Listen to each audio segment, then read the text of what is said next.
Alright guys, what is up? It's your boy Alex Dundada.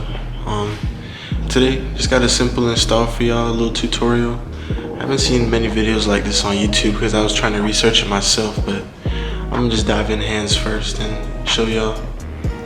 Today we're gonna be installing a TRE Performance 255 liter per hour fuel pump in my 1JZ single turbo IS300. This tutorial can be replicated on any 99 to 05 IS300 Lexus. Being that this is an OEM replacement fuel pump, it's going to be a straightforward install. All I have to do is splice in 2 wires for the actual fuel pump itself, but no hanger modifications will be needed. Alright, so let's dive right into it. Alright y'all, so I ordered this online from TRE Performance. It came fairly quickly. There's not much to it really. There's really no instructions. I already opened it about a week ago. I've just been working and stuff. There's the filter, the connector and wiring, some hose clamps. I don't know what this rubber boot is for, but I'll let y'all know as soon as I have the hanger that's in there out. There's a fuel hose. And then here is the TRE 324 fuel pump, 255 liters per hour. This is pretty much a WALBRO 255, but it's made by TRE Performance. And what made me go with them is solely because it was cheaper, but they argue that their in-house fuel pumps are really good. And this is the only direct installation kit for the Lexus IS300. I don't know if they meant to support this for the 1JZ mods, but being that it does have a higher flow rate, I'm still gonna go ahead and install it. So to the car, let's get into the install.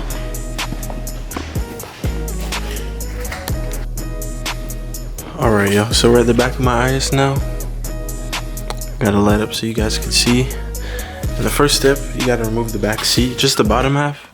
And that's simply just pry up on it, and it'll come out of the associated tabs. And don't forget about your seatbelt buckles too. I've never checked under here, so I'm curious to see what hidden gems we're gonna find. Alright, so just bear with me, I'll be right back. Alright, so yeah, that's where the tabs lock in for the back seat. There's another one right there, but you guys can't see it, and y'all can see how dirty it gets under here, like. So I'm gonna go ahead and vacuum that up after, or maybe even before, I don't know, we'll see. We'll throw this away. And do not do it on the passenger side, that is not it. We're working with this one over here, the big one. The one that has 3 bolts in the triangular pattern. And y'all can see all these wires, just be careful of them. It looks like this car is wide for a sub, but I have yet to see any wires in the trunk, so if it is already wired, that's good for me, because I do plan on installing 2 10s in here just so I can ride and thump. But alright, I'll be back. Moving on to the next step.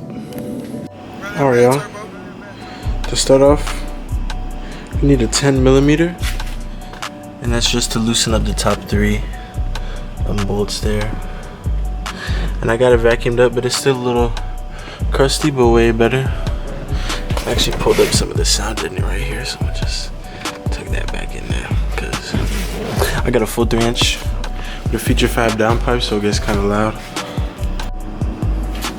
Alright, and so those are just 3 plastic tabs, 3 plastic nuts, excuse me. So they weren't on very tight, so don't over tighten them when you put them back on. It's more a note to myself. And it looks like it's a pretty easy uninstall. It's got these Phillips heads going all the way around it, this connector, and two lines going to it. I'm gonna try to disconnect it with the clips so it comes out easier. And before I keep going, I'm gonna disconnect my battery. I don't want to blow any fuses and then be scratching my head like, why won't this thing start? So okay folks, so when I say disconnect the battery, what I do is I typically just remove the negative terminal and I wrap it in a rag just in case it moves. I don't want it to ground out and I'm not able to see it or hear it. So that's how you do that. So let's get back to work. Okay, ladies and gentlemen, like anybody's watching, this connector is the first one to go. It just has a little tab right here that you press down on. Oops.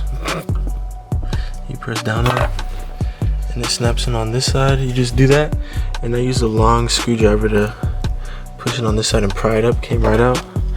You can move that out of the way.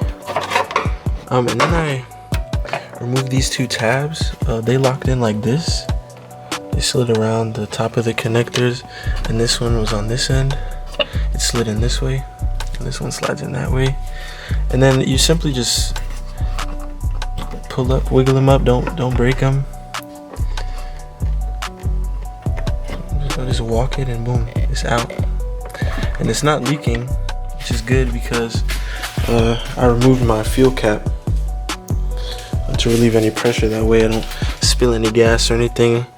I like to be a mechanic, but I don't like to smell like one or look like one, so I try to stay as neat as possible. Alright, so I'm just keep going and update y'all. Alright, so good news. Be careful not to drop anything in your tank. But good news, I got it out for the most part, but I'm seeing that there's this hose connected to right here. Right there where the top of the hook is. That little clip right there where the top of the hook is, that hose right there is connected. And I believe this black one as well. So oh, I lied. See, the black one ends right there. But this other hose, if you look in there, it runs in the tank. So I'm just gonna disconnect that real quick. Right back with you.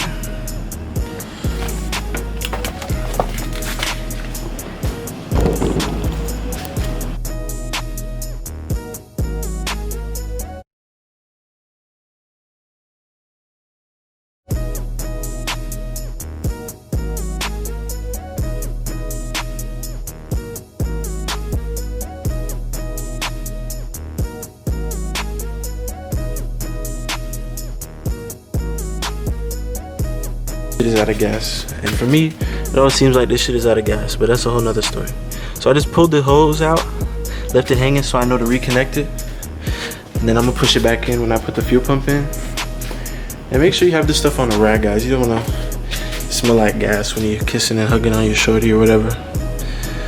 Alright, so I'm gonna update y'all. I'm gonna take everything off. I actually have to pee, but I'm gonna take everything off and I'll get back to it. Alright, so first step is going to be to remove this little basket at the bottom. It has retaining clips here, here, and here on the back side. You see the clip right there? So I'm just going to remove that real quick.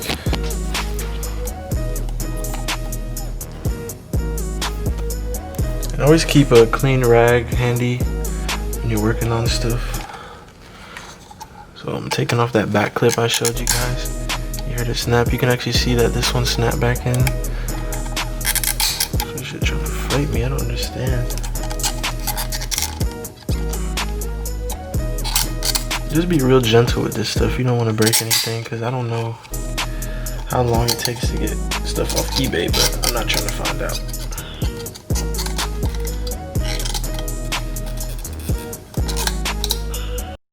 3 hours later. So it's easiest to stand it on its top